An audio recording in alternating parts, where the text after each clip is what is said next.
I am a PR and health communications manager at the Royal Flying Doctor Service. I'm very lucky. It's a very exciting job. I work in Canberra at the national office, so it's a very small team of us here in Canberra, and then we work with our colleagues all around the country on all sorts of things. So it's quite a unique job working as part of a small team. You sort of get to wear a lot of hats, which is always quite fun, lots of variety.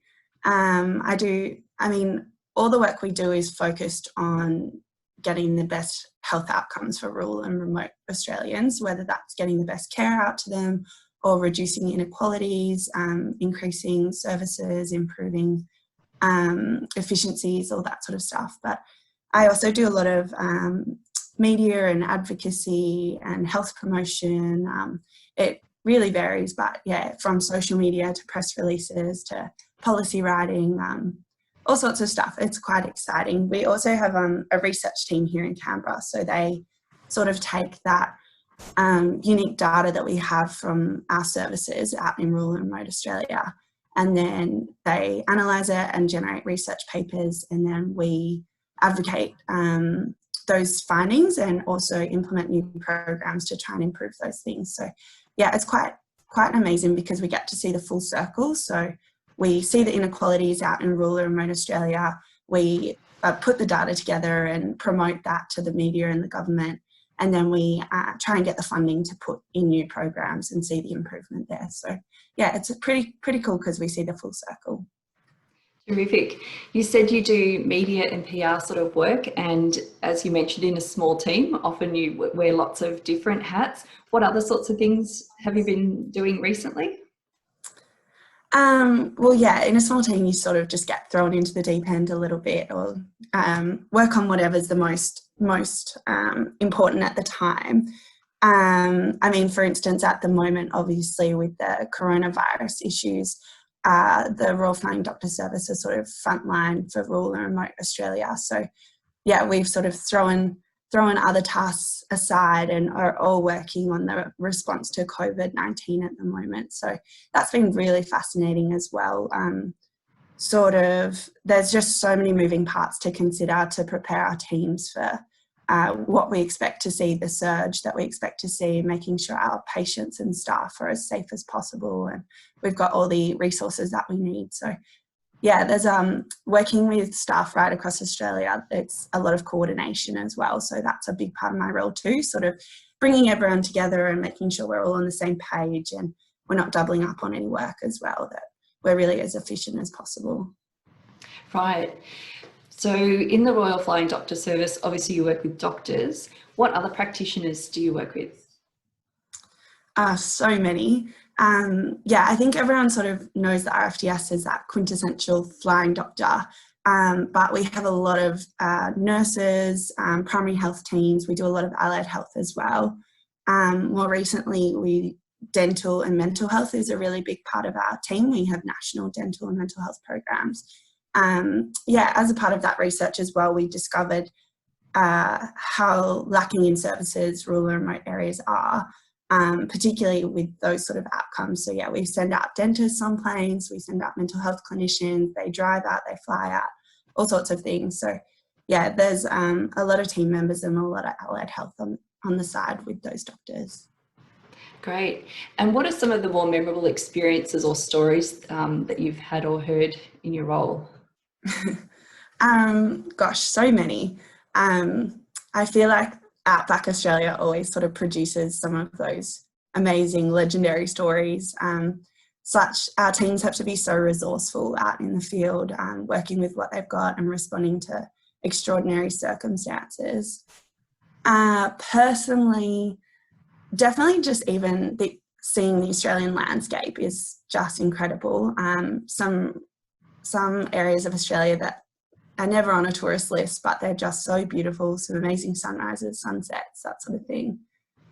One of my probably most memorable experiences working for the RFDS was a trip I had to take out to Kingunya, which is in the middle of outback South Australia.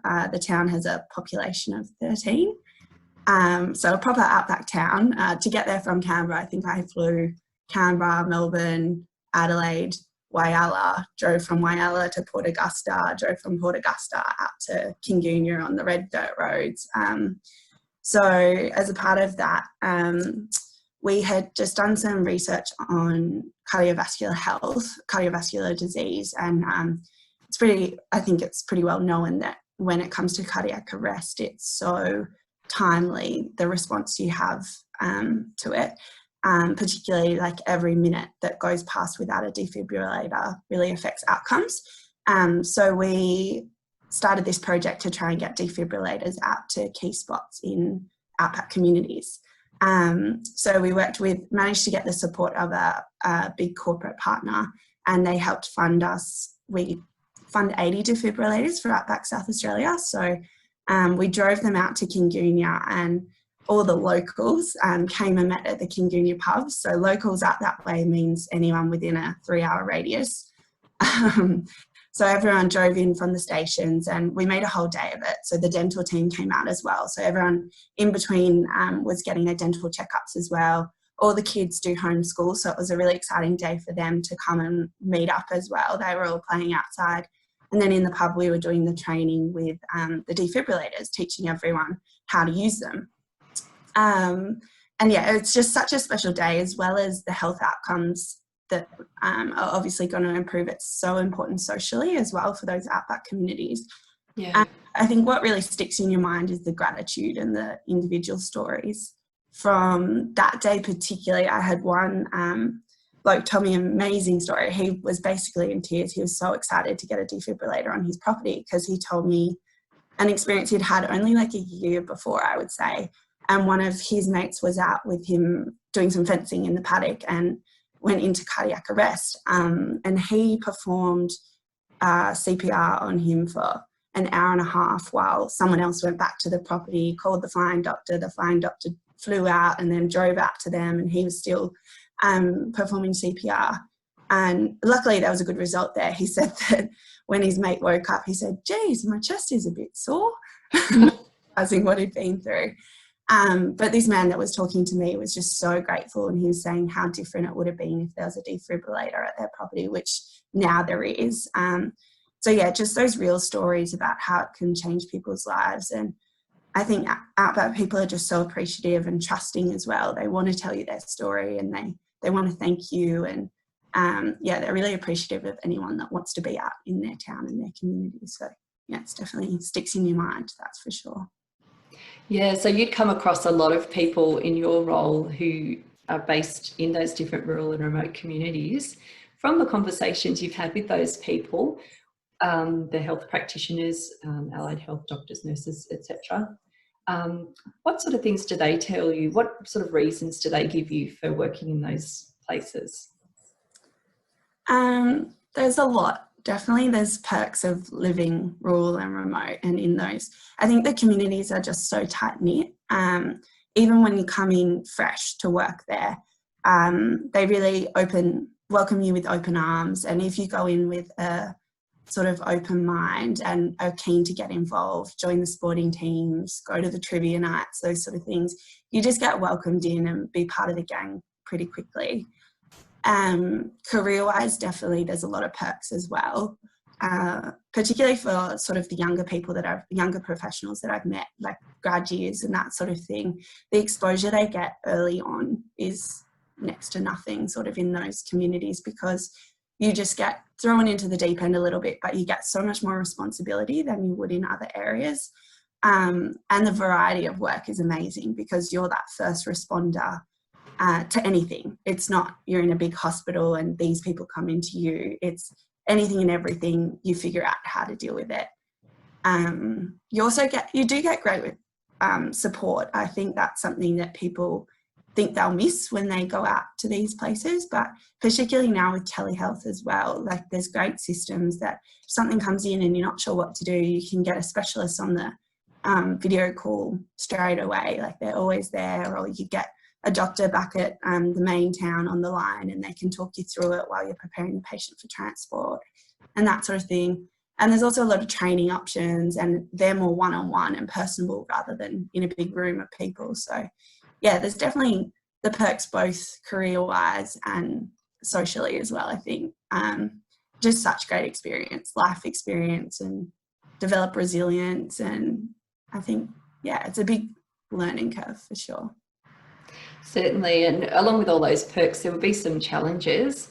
What challenges do people mention to you, and how are they addressing them?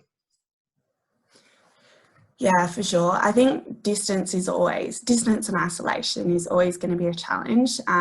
Australia is just such a big country, and that's something we can never change. But particularly with technology now, it makes it a lot easier with, as I just mentioned, that video conferencing and the telehealth has provided so much support for clinicians in their practice. You can always have someone to bounce an idea off, even if you're practicing alone. And then, yeah, socially as well, like it keeps you can definitely stay connected in that way. Yeah, the challenges, like transport is always an issue as well. Those rural flights, they don't run on a strict schedule. They can be a bit expensive, but definitely there's a lot of support in place for rural workers, because you often get like a living allowance and a travel allowance and that sort of thing, so you can still get back to see the family when you need to and that sort of thing. Terrific. And Kate, what's your background? What did you study to lead you to this role? Yeah, so I studied a master's in health communication, which is a bit of a unique degree. It was really flexible in that you sort of pulled in things from a master's in public health, health policy, health promotion, and then it tied in that sort of media communication side as well. Yeah, I think health communications is sort of an underknown area, because there's that big divide between the clinical and then the public, and often you lose that health education in between. So yeah, it was a really interesting degree, and I did a lot of internships during it, which was great experience. And one of the internships was with the RFDS, which led me to my role now. Great. And yeah. Go on. I was just going to say, yeah, and probably during that study was when I really cemented that rural health was what I wanted to work on. A lot of my family are from rural areas, and yeah, you sort of see the inequalities that they face. And then when you start seeing the statistics as well, yeah, I think you realise that if you want to make a difference, there's definitely a lot of work to be done in bridging that gap for rural and remote Australia. So yeah, pretty passionate about that and improving those outcomes. Great. So you've got an interesting perspective, as I said, of rural practice, because you work from Canberra, but you have those teams right across vast areas. So from what you've learned from your conversations with the rural or remote people that you work with, what would you tell students who may be concerned about leaving their family and friends to go rural?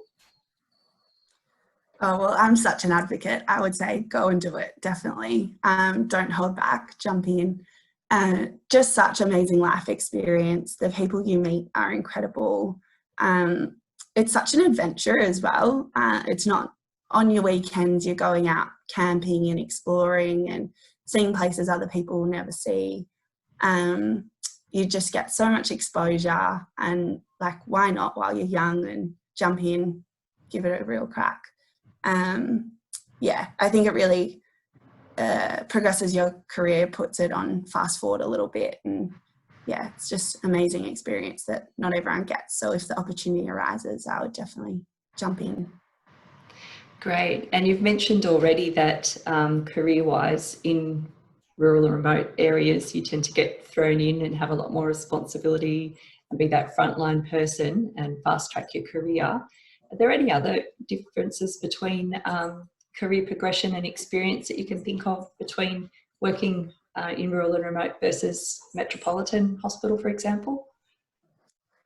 I think definitely it is that responsibility straight up. You just get so much more exposure, and yeah, I think the independence as well. You sort of start to back yourself a little bit more on those decisions and gain a lot of self-confidence as well in your practice, which maybe might take longer to develop when you're in a big hospital. Like second guessing things and asking your supervisor and that sort of thing.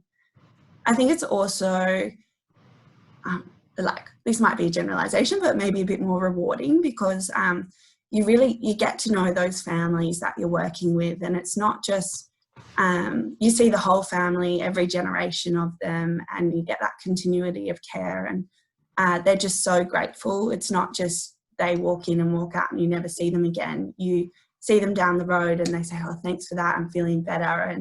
And yeah, you just see the whole circle a lot more, and everyone is just so glad you're there, because it is so difficult for those rural communities to maintain to get the right health clinicians in there, and get that continuity of care as well, because there's such high turnover in rural workforce. So when there's a doctor in town that stays for a while, everyone is just so grateful and thankful that you're there. So yeah, it's a pretty special thing, I think. Yeah. What tips do you have for students to prepare for going rural? First of all, mentally? Yeah, I think you just have to really be prepared to give it your all. I think you need to make sure you stay in touch with all your family and friends at home, but you need to make sure you join the sport team, like go down the road for the trivia, and just really throw yourself in. I think everyone's sort of just so welcoming. So if you're ready to give it a shot, they'll take you in. Any last words for students considering going rural in general? Yeah, I think rural health workforce, there's such a shortage there, and it's also in Australia the area of greatest need. So if you're wanting to become a medical professional to help people, that's where you're really going to see hands-on the difference you're making. And yeah, people are really appreciative of that work, and you can make such a difference in those communities. So I would say 100% go for it. There's so much to do and so much to be done to improve those inequalities. So yeah, I would encourage them highly.